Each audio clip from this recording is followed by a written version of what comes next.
Hello everyone. तो अब हम बात करेंगे इन सब की। ये मेरे एग्ज़ाम क्लियर हुए हैं, ठीक है, इसकी बात करेंगे। और सबसे पहले हम बात करेंगे जूनियर असिस्टेंट के जो प्रिपरेशन करनी है, जो मेन मेरा टॉपिक है। जो लोग जूनियर असिस्टेंट की प्रिपरेशन कर रहे हैं और जिनको लास्ट 1 मंथ की स्ट्रेटजी चाहिए थी, ये उनके लिए है। और जो मेरे ये बाकी 3 टॉपिक मैंने बोले हैं, मेरा मेंस क्लियर हुआ है, फिर लेक्चरर का इंटरव्यू है, ये मैं एंड में बात करूँगी। अगर किसी को इंटरेस्ट होगा तो वो एंड तक देख लेगा। तो अभी पहले हम बात करते हैं जूनियर असिस्टेंट की। देखो, आपका पेपर है 22 फ़ेब को, ठीक है। ये उनके लिए, ख़ास उनके लिए है जिनके पास नोट्स हैं, मटेरियल है और जो पढ़ सकते हैं, ठीक है। ये उनके लिए है, ये उनके लिए नहीं है जिन्होंने बिल्कुल ज़ीरो से स्टार्ट करना है। क्योंकि देखो, हाँ ये है, तुम पढ़ोगे, कोई पता नहीं, तुम्हारा लक डेस्टिनी में लिखा होगा ना, तुम्हें मिल जाएगी। बट ये फ़िलहाल उनके लिए है जिनके पास मटेरियल है पूरा, ठीक है, जिनके पास पूरा मटेरियल है पढ़ने के लिए। ये सिर्फ उनके लिए है, ठीक है, जिनके पास नोट्स वगैरह पड़े हुए हैं। देखो, सबसे पहले है 22 जैन से। अब मैंने ना ये स्टार्ट किया हुआ है, मैंने ये कब से स्टार्ट किया हुआ है, लेकिन ये मैं अब मतलब बता रही हूँ कि मैं किस तरह से पढ़ती हूँ।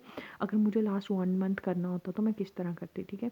22 जैन से देखो, मैथ्स, इंग्लिश, कंप्यूटर, JN के। अब JN के और GK साथ में आएगी। हमें आपको पता है कि हमारा क्या है पेपर में, GK और JN के जो है वो है हमारी 20 मार्क्स की। कंप्यूटर हमारा 20 का है, मैथ्स 20 का है, और उसके बाद हमारा है मैथ्स और रीजनिंग है, ठीक है।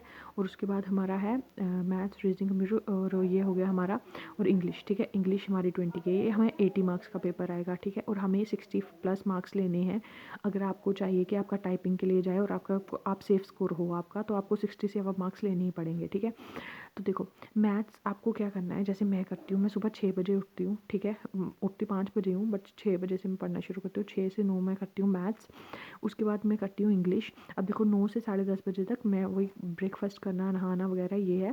फिर 10:30 से 1 बजे तक मैं इंग्लिश करती हूँ। 1 से 1:15 मैं ब्रेक लेती हूँ, ठीक है। ये मैंने वो नहीं लिखा हुआ है ब्रेक का।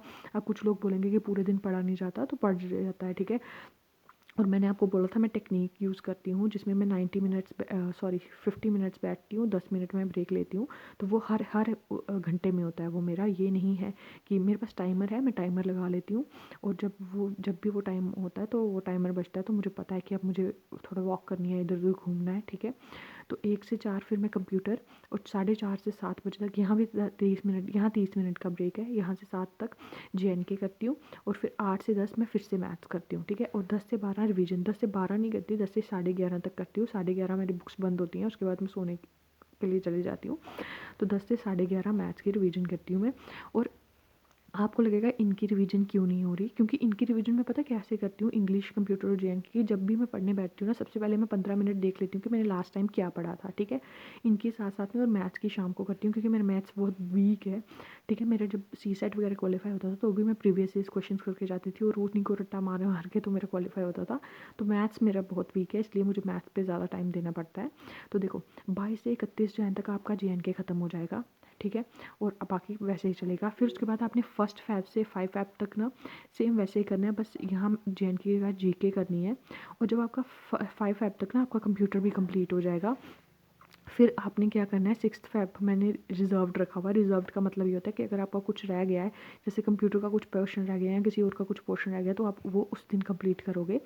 फिर 7 से 12 फ़ेब तक मैंने क्या करना है, वही मैथ्स, इंग्लिश वैसा ही, लेकिन 1 से लेकर 5, 5 ये 4 घंटे GK को देनी है। और फिर 5 से 7 फिर से मैथ्स, और 8 से 12 रिवीजन प्लस PYQ। जो मेरे पास PYQ की बुक है, वहाँ से मैं PYQ सॉल्व, वैसे तो मैं रेगुलरली क्या करती हूँ दिन में, ये है कि पूरे दिन तो ऐसा नहीं होता ना। तो जब मेरे पास 15-20 मिनट जो एक्स्ट्रा बच रहे होते हैं ना कई बार, तो मैं उस पर PYQ सॉल्व कर लेती हूँ। जब आपका पढ़ने का नहीं मन करा, जैसे अब मैंने ना 3 घंटे इंग्लिश पढ़ रही हूँ और मेरा मन नहीं करा, फिर मैं क्या करती हूँ, उसको बंद करती हूँ, बुक्स खोलती हूँ, उसमें से रीजनिंग सॉल्व करने लगती हूँ, ठीक है। तो मैं PYQ साथ साथ में कर रही हूँ, ठीक है। रिवीजन 13 फ़ेब फिर से रिजर्व्ड फॉर GK। अगर आपका कुछ बच गया है GK का, तो आप उसमें कर सकते हो, क्योंकि GK का हमें क्या है, हमें ज्योग्राफी आएगी, डेमोग्राफी आएगी। डेमोग्राफी के 2 पेज हैं, वो मैं है ना आपको बता दूंगी एक दिन यहीं पर, मतलब वीडियो बनाऊंगी, तो आप उससे नोट्स भी बना सकते हैं। फिर उसके बाद हिस्ट्री है, कल्चर है, बस हमें ये आएगा। और JNK आएगी। JNK का तो मैंने पहले ही बता दिया कि पहले वो अलग कर देना है, बट ये है, ठीक है। ये आपका तब तक कल्चर आपका 2 दिन में कंप्लीट हो जाएगा। और कल्चर आपने कहाँ से करना है, मैं बता, कल्चर आपने करना है, जो वो मैम है ना, परचम क्लासेस से आपने कल्चर कर लेना है, ठीक है। फिर उसके बाद हिस्ट्री जो है, हिस्ट्री मैंने की है परमार सर की, ठीक है। परमार सर की हिस्ट्री करी हुई है मैंने। फिर जो डेमोग्राफी है इसके मैंने नोट्स बनाए हुए हैं, ऑनलाइन नोट्स बनाए थे। और ज्योग्राफी जो है, ज्योग्राफी मैंने करी हुई है परमार सर की।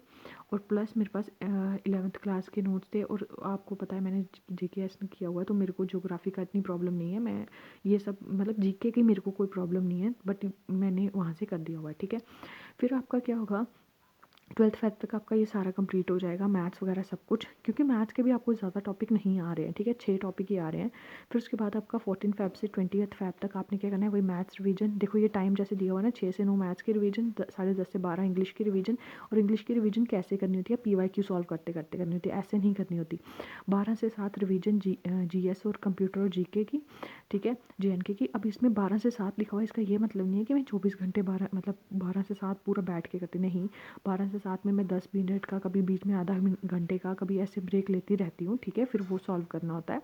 और फिर आपको 8 से 12 तक क्या करना है, PYQ और MCQ सॉल्व करने हैं, ठीक है। MCQ और PYQ सॉल्व करना अब गेम चेंजर होता है, तो इसको ज़रूर सॉल्व करना है, ठीक है। और अब उन बच्चों की बारी, ये है आपका पूरा, आप इस तरह से बना लीजिए और आप इस तरह से पढ़िए। जैसे मैंने ना, जैसे आज मैंने देखो मैंने ना एक एक दिन का भी बनाया हुआ है, मैं आपको बताती हूँ। ये मैंने ना एक एक दिन का बनाया हुआ है कि मैं कैसे कैसे कर रही हूँ, ठीक है। जैसे मैं रेशियो कर रही हूँ, जैसे ये आज का था, ठीक है। अभी मैंने सुबह रेशियो कर दिया हुआ है कंप्लीट, ठीक है। अब मैं 12 बजे बैठूँगी फिर से। आज मैंने 12 बजे क्यों बैठना है, क्योंकि आज मेरे को कुछ काम है, मैं कहीं जा रही हूँ, तो मैं वहाँ से 11 बजे वापस आऊँगी, तो इसलिए 12 बजे बैठना है मैंने, ठीक है। मतलब अब मैं जाऊँगी 10 बजे, 10 से 11 बजे तक जाऊँगी, जहाँ भी जाऊँगी, तो वहाँ से मैं 11 बजे आ जाऊँगी। फिर उसके बाद 12 से ये मैं स्टार्ट करूँगी, ठीक है। फिर शाम को फिर से 7 से 9 रेशियो करना है। और ये ना ब्रेक लेती हूँ मैं, जैसे आज देखो आज कितना कम पढ़ना है, क्यों, क्योंकि आज मेरे को पता है कंसिस्टेंसी रहनी चाहिए, पढ़ना ज़रूर चाहिए आपको, बट आज मैंने कम कर दिया। फिर मैंने कल से, देखो 23rd है, 23rd से देखो ये मैंने चैप्टर्स के नाम भी लिखे हुए हैं कि मतलब कितनी कितनी वीडियोस में कर रही हूँ, ठीक है। जैसे रेशो मेरी आज ख़त्म हो जानी है, कल से मैंने परसेंटेज शुरू करनी है, ठीक है। कल से मैं परसेंटेज शुरू कर रही हूँ। तो ये है, ये उनके टॉप चैप्टर्स हैं, ठीक है जी। मैं इस तरह से करी हूँ, जैसे ये देखो, ये मैं इस तरह से करी हूँ। और ये मेरा पूरा वो है कि मैं किस तरह से बना रही हूँ, ठीक है। अब देखो ये परसेंटेज मेरी ख़त्म हो जाएगी 25 जैन को। फिर मैं 26 जैन से मैंने एवरेज करना शुरू करनी है, ठीक है। एवरेज करूँगी मैं, फिर एवरेज मेरी 4 दिन में ख़त्म हो जाएगी, क्योंकि 12-12 वीडियोस ही हैं इनकी। मैं ज़्यादा वीडियोस नहीं कर रही हूँ, मैं उतना कर रही हूँ जितना हमारे पेपरों में आता है। और मैंने PYQs छांट के देख लिया हुआ है कि इतनी ही वीडियो करनी पड़ेगी। फिर मैंने प्रॉफिट लॉस करना है, ठीक है। फिर उसके बाद यहाँ प्रॉफिट लॉस ख़त्म हो गया। फिर उसके बाद मैंने करना है मैथ्स की रिवीजन। ये मैथ्स की रिवीजन का मतलब ये है कि यहाँ पर ना मैंने PYQs देखने हैं कि जो मैंने पढ़ा हुआ है उसमें से मुझे आ रहा है, समझ नहीं आ रहा है यहाँ, वरना ये जो रिवीजन है ना ये मैथ्स की ही है। फिर उसके बाद मैंने करना है टाइम एंड वर्क, ठीक है। टाइम एंड वर्क मेरा कंप्लीट हो जाएगा यहाँ पर। फिर नंबर सिस्टम है। अब नंबर सिस्टम का मैंने ये रखा हुआ है कि अगर नंबर सिस्टम मेरा 5 फेब तक ये सारा कंप्लीट हो गया तो मैं नंबर सिस्टम करूँगी, नहीं तो मैं नंबर सिस्टम छोड़ के जाऊँगी। क्योंकि नंबर सिस्टम का मैं क्या करूँगी, सिर्फ PYQ क्वेश्चंस देखूँगी और उसी में से करूँगी, मैं कुछ एक्स्ट्रा नहीं करूँगी नंबर सिस्टम का। फिर ये नंबर सिस्टम ख़त्म हो गया तो मेरा ना 8 फेब तक क्या हो जाएगा, पूरा मैथ्स ख़त्म हो जाएगा और इंग्लिश मेरी ख़त्म हो जाएगी, क्योंकि इंग्लिश मुझे वैसे भी आती है, तो इंग्लिश मेरी वहाँ ख़त्म हो जाएगी।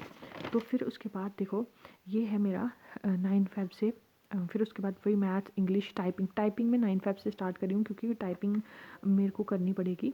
और फिर क्योंकि बाद में मेरा इंटरव्यू भी है, अभी मेरी इंटरव्यू की डेट नहीं आई है, फिर बाद में वो भी आ जाएंगी, तो फिलहाल मैं इसी के पे फोकस कर रही हूँ। और जैसे ही मेरी डेट्स आ जाएंगी तो फिर मैं थोड़ा चेंजेस ले आऊँगी इनमें, क्योंकि रिवीजन ये थोड़े कुछ टाइम है मेरे पास बचा हुआ, ठीक है। फिर देखो ये है, ये कर रही हूँ मैं। फिर देखो मेरे पास ना यहाँ से कुछ टॉपिक नहीं ख़त्म होंगे, तो वो मैं इन दोनों 12 और 13 फेब को करी हूँ, जियोग्राफी, कल्चर और डेमोग्राफी, क्योंकि इसके नोट्स मेरे पास पड़े हुए हैं। तो ये 21 फेब तक मैं ऐसे कर दूँगी, ठीक है। फिर ये है मेरा अकाउंट्स असिस्टेंट का, इसकी मैंने अभी स्ट्रैटेजी फुल नहीं बनाई हुई है, तो ये है, ठीक है। ये है आपकी स्ट्रैटेजी, आप इस तरह से पढ़ेंगे आपका 100% क्वालिफाई होगा। और प्लीज़ पढ़ें, हो जाएगा क्वालिफाई, ठीक है, क्वालिफाई होता है। फिर उसके बाद हमारी बारी आ गई, ये देखो मेरा क्या है, मेंस क्वालिफाई हुआ है, कल रिजल्ट आया था, ठीक है। JKPSC लेक्चर का इंटरव्यू है मेरा, और JKSSB पेपर है। अब मैं क्या कर रही हूँ, देखो मैं मेंस पे इतनी तैयारी नहीं करूँगी, मैं प्री इंटरव्यू की मेंस की तैयारी नहीं करूँगी, क्योंकि मैंने 2 बार आगे मेंस का इंटरव्यू दिया है और मेरा क्वालिफाई नहीं हुआ था। तो मुझे ना पता नहीं, अब वो एक्साइटमेंट ही नहीं रही है इसकी, ठीक है। अब मेरे को ये है, ये दोनों पेपर की मुझे अच्छे से तैयारी करनी है, खासकर JKSSB पेपर की, क्योंकि मुझे ना एक 1 डे पेपर क्वालिफाई करना ही करना है। और उसके बाद है कि देखो एज फैक्टर भी होता है, और फिर अभी 29 की हूँ मैं, ठीक है। तो घर वालों ने का भी प्रेशर है। तो मुझे एक जॉब चाहिए कि ताकि मुझे मैं एक जगह सेटल हो जाऊँ अच्छी तरह जॉब लेके। तो इसलिए मैं JK SSB की बहुत अच्छी तरह से तैयारी कर रही हूँ कि मुझे वन डे एग्ज़ाम में एक सिलेक्शन हो जाए, ताकि फिर बाद में मैं देखूँगी कि दूँगी या नहीं दूँगी मेंस, उसका मुझे फिर मुझे अब मुझे JKS की ना वो रहा ही नहीं है कि मुझे JKS मतलब करना है। अब मुझे ऐसा हो गया, जब आप स्टार्टिंग में आते हो ना, आपको बहुत ऐसे एक्साइटमेंट होती है कि मैं KS करूँगी। जब आपको मेहनत करके भी 2-3 बार सेटबैक मिलते हैं ना, और जब आपको पता है आप लोअर मिडिल क्लास फैमिली से आ रहे हो, आपके लिए जॉब बहुत इंपॉर्टेंट है, खासकर लड़कियों के लिए तो बहुत इंपॉर्टेंट होती है। फाइनेंशियल इंडिपेंडेंस लड़कियों के लिए बहुत ज़रूरी है। तो इसलिए मुझे फ़िलहाल एक जॉब चाहिए। JK SSB की मैं वो तैयारी कर रही हूँ, ठीक है, कि मेरी अभी थोड़ी 2-3 महीने में कोई एक जॉब ही लग जाए, क्योंकि आपको पता है फाइनेंशियल इंडिपेंडेंस ज़रूरी है। और जब आपके पास फाइनेंस कंस्ट्रेंट होता है, आपके पास नहीं पैसे होते ना, तो आपको कोई नहीं पूछता है, ठीक है। चाहे मैंने 3 बार मेंस क्वालिफाई किए, ठीक है, अभी तीसरी बार हो गया।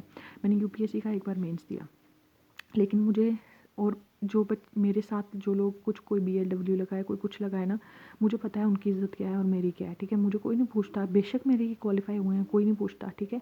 तो इसलिए मैं सबको बोलूँगी, अगर आपके पास कोई एक बैकअप ऑप्शन नहीं है, और अगर आपके पास मतलब आप लोअर मिडिल क्लास से आते हो और आपका वो ऐसा सपोर्ट सिस्टम, मेरा सपोर्ट सिस्टम था, मैं नहीं बोलती नहीं था, लेकिन अभी ना एक ऐसी एज आ गई है ना कि अब आपको जॉब की ज़रूरत है।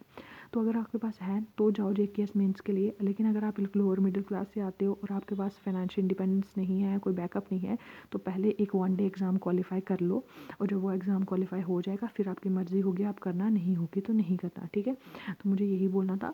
तो ये स्ट्रैटेजी है, ऐसे फॉलो करें और आपका एग्ज़ाम ज़रूर क्वालिफाई होगा। और मेरे भाई के नोट्स भी थे, तो मैं तो उन्हीं से करती थी, ठीक है। अब जैसे कि मैं आपको अपने नोट्स बता देती हूँ जो मैं मैथ्स पढ़ रही हूँ, ठीक है। अब जैसे मैं मैथ्स पढ़ रही हूँ, ये देखो, ये मेरे मैथ्स के नोट्स हैं। ये मैं रेशियो प्रोपोर्शन मैंने यहाँ से कर रही हूँ, ठीक है। ये रेशियो प्रोपोर्शन मेरा सारा है। ये मैंने मैथ्स का, मैं रोज़ जो मैथ्स पढ़ती हूँ, ये उसके नोट्स हैं, आप इसको देख सकते हैं, ठीक है। ये मेरे मैथ्स के नोट्स हैं। तो ये अब मैं रोज़ मतलब सुबह और शाम को मैथ्स पढ़ रही हूँ, तो ये उसके नोट्स हैं। और अब ये है हमारे इंग्लिश के नोट्स, ठीक है। तो ये जो इंग्लिश के नोट्स मैं बना रही हूँ, ये मैंने PYQ सॉल्व करके इसके क्वेश्चन नोट्स बनाए हैं इंग्लिश के। तो ये इंग्लिश के नोट्स हैं, आप देख सकते हैं। तो प्लीज़ पढ़ें, सभी नोट्स बनाएं अपने, पढ़ें जिस तरह आप पढ़ सकते हो, तो आपका ज़रूर क्वालिफाई होगा, ठीक है। यहाँ तक वीडियो देखने के लिए thank you so much. Please like, share and subscribe.